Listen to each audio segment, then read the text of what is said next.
Hello, my name is Wyatt Hansen, and this is my demonstration speech on the basics of computers for SOC 110. And these are my audience members.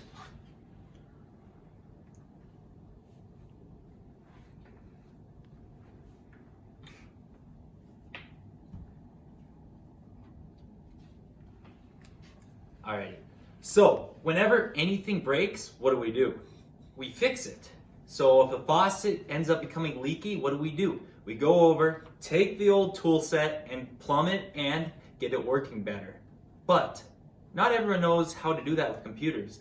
In fact, a lot of people don't even know what the basics of a computer are and what their main components are. Today I will show you the main components of a computer. So before we begin, I have our computer case in which we are going to open up. And it can be a bit tricky to open your computer case. A lot of them are screwed on, but this one we had taken out the screws early. Now as you can see, I'm having some trouble, but we do have it revolves on a door. So we can simply take the door off. Now we can view inside our case. And within the case, you can see we have almost everything, or well, basically nothing. But our case does come in with a pre-built in exhaust fan. This will blow all the hot air out. And you can see it is a little bit dusty. So we'll have to clean that up later. But for now, we are doing great. So the first main component of your computer is going to be your motherboard. Now this motherboard, we already have our CPU, which essentially is the brains of the operation for your computer. It will give your computer all the instructions it needs in order to operate. Now, before we do put in the motherboard, we're going to put in the power bank. This power bank is essential for your computer because otherwise it just wouldn't turn on. Now, the reason why you want to put the power bank in first is because it is very difficult to maneuver your motherboard and any other components you want to put in. So, in order to put in your power bank, you're going to find a slot. Now this slot right here is obviously on top, but some banks will sit on the bottom. So, in order to put this in, you're going to want to come under here. And it can be a bit tricky sometimes because of the way it is set up with the power cords hanging out the back. So, you're just going to come up here, bring it in, and you'll see a little lip right here. So you just want to fit it in right on the lip. Perfect. There we go. Now for the remainder of the demonstration, I will be laying our computer flat because it is easier to maneuver. The next main thing we are going to put in is our hard drive. Our hard drive will store all of our information on our computer. This will allow us to save all those funny cat videos or anything else you'd like to save. Now the hard drive will fit into the main slots over here. For now, I will be taking out our power bank in order just to maneuver easier within our computer. So, our power bank already came on to the slot, which you'll have to take out of your computer and screw on. But for demonstration purposes, we already have this done.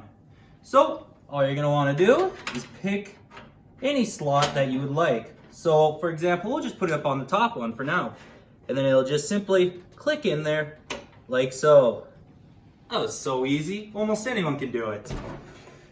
Alright, the next main component we have is our RAM. This RAM stands for Random Access Memory. This will store any temporary information on your computer. Typically, you're going to want 8 to 16 gigabytes of RAM in order to make sure your computer is running fast. RAM is basically to quickly load up those images you see on Facebook without actually having to save them onto the computer. And the RAM fits onto your motherboard like so.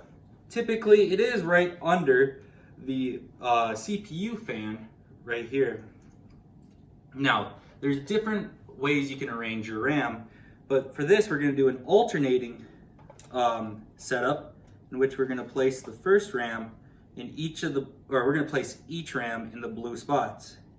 Now before you begin, you're going to want to slide these clips back, and then you're going to want to continue to push down until the clips, oops, we had a wire in there. You're gonna wanna push down until that you hear that click, click. I'll do it again on this one so you can hear it. Oops, we end up putting that RAM in backwards. But that's okay. Everyone who builds their computers right away is gonna make mistakes. The most important thing that you're gonna wanna know is that you're gonna make a mistake eventually. And if you do, stay calm and just try to fix it. So, for example, right here, we're gonna push down until we hear the snaps again. There's one, there's the other snap. So, after you're done, you will mount your motherboard so that all of your all of your ports are facing towards the back here, in which you'll have your I/O shield right in there.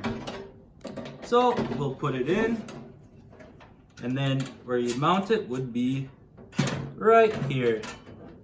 And there's also screws in which you'll screw them into. So there we go. And that's what it will look like. Simply like that. Now, building a computer is not for everyone. And in fact, if you feel rather comfortable, you could easily take it to a professional and they'll just simply tell you what's wrong. But knowing the basics of a computer and what each part is essential for you knowing how to fix your computer just in case you're in a tight crunch and need to get something done. Thank you. My name is Wyatt Hanson, and that was my demonstration speech on how to build a computer.